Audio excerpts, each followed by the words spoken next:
মালিক জিজ্ঞাসা করে প্রতিদিন, বান্দা কি কারণে আমাকে ছেড়ে দিলা? হ্যাঁ, রাত 12টা বাজে তুমি ঘুমায় গেলা, মা ঘুমায় গেল, বাপ ঘুমায় গেল, বিবিও ঘুমায় গেছে, পাড়া পড়শি ঘুমায় গেছে। আল্লাহ বলেন আমি তো ঘুমাই নাই বান্দা, আমিও তো ঘুমাই নাই। সারাদিনে আমিও তো জগৎটা পরিচালনা করছি, তবুও তো আমার কোনো ক্লান্তি নাই, আমি তো ঘুমাই নাই। কেন ঘুমাই নাই জানো বান্দা? রাতের 2টা বাজে যদি তোমার পেশাব করতে হয়, রাতের 3টা বাজে যদি তোমার দরজা খুলতে হয়, তখন যদি তোমাকে উঠতে হয়, আর আমি যদি ঘুমায় যাই বান্দা, তোমারে চোখ মেলে দিবে কে?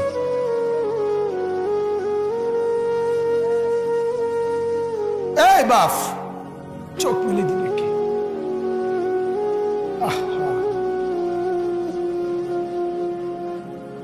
আল্লাহ আমাদেরকে মাফ করে। কোরআনুল কারীমের মধ্যে আল্লাহ তাআলা বলছে ওয়াহুয়াল্লাযী ইয়াতাওয়াফাকুম বিল-লাইল। কোরআনে আল্লাহ বলে, বান্দা শোনো, প্রত্যেকটা মানুষকে রাত গভীরে যে ঘুম আমি দেই, সেটা ঘুম না, আমি ওয়াফাত দেই, আমি মূলত মৃত্যু দিয়ে দেই।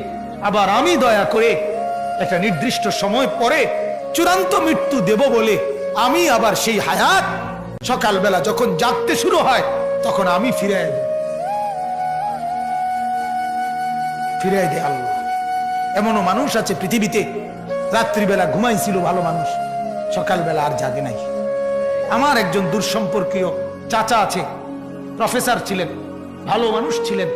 রাত্রিবেলা জলজ্জান্ত মানুষ ঘুমাইছে, সকালবেলা আর দরজা খুলে দেখছে ওই মানুষটা জীবিত ছিল না, মারা গেছে। হতে পারে না? হতে পারে কিনা বলেন না? তাইলে বছরের পর বছর, মাসের পর মাস, এই বাপ, বাহিরের কারো চিন্তা করে বাদ দেন। আপনারা যারা বসছেন, আপনাকে বলছি, আপনি কষ্ট করে বসছেন, রাতের 12টা বাজে, রাতের 12টা বাজে, এত কষ্ট করে বসছেন, বিনিময়ে একটু ভাবেন, একটু ভাবেন, অনুরোধ আমার, একটু ভাবেন। আজ মাঝে মাঝে মন চায় আল্লাহর বান্দা মুসলমানদেরকে বুকে জড়ায় ধরে কাঁদি যে বাপ কেন এত ভুল করছেন, আল্লাহকে কেন এত নারাজ করছেন?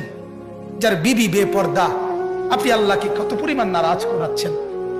যার স্ত্রী, যার মেয়ে বেপর্দা, আপনি আল্লাহকে কি পরিমাণ নারাজ করছেন বলেন? এক কুকুর মরলে, লাশ ফেলে রাখলে যেই দুর্গন্ধ ছড়ায়, সেই দুর্গন্ধে অল্প কিছু মানুষের কষ্ট হয় কিছুক্ষণ, কিন্তু এক নারী বেপর্দা হাঁটলে যে যুবকগুলোর চরিত্র নষ্ট হয়, সেই নারী এক মরা লাশওয়ালা কুত্তার চাইতেও বেশি দুর্গন্ধ ছড়ায়। এই সিনেমার নায়িকা নর্তকীরা উলঙ্গ আর ছবি আর বিবস্ত্র ছবি আর নাচ গানের এই ফুর্তি দেখিয়ে এরা হাজারো যুবকের চরিত্র গঠন করে না নষ্ট করে? কথা বলেন না কেন? এজন্য আমার শায়েখ আল্লামা মুফতি মুশতাকুন নবী সাহেব বলে, হাজারো মানুষের জীবন নষ্ট করে যে, এজন্য তার জীবনে কখনো সুখ ধরা দেয় না। এজন্য পৃথিবীর জরিফ এটা, আপনি জরিফ চালায়া দেখেন, যত সিনেমার নায়ক নায়িকা, এদের জীবনের মতো দুঃখী জীবন, ব্যক্তি জীবনের মতো কষ্টের জীবন আর কারো নাই। আপনি খবর লাগান, আপনি খবর লাগান, এদের মতো লাঞ্ছনা। কারণ হাজারো যুবককে নষ্ট করছে এই হাসি দিয়া, অথচ এই হাসি তার মূলত আসল হাসি না। এই হাসি যদি ল্যাবে অথবা ডায়াগনস্টিক সেন্টারে পরীক্ষা করায়, প্রত্যেকটা হাসির মধ্যে ফরমালিন পাওয়া যাবে। কি পাওয়া যাবে? Formalin, formalin.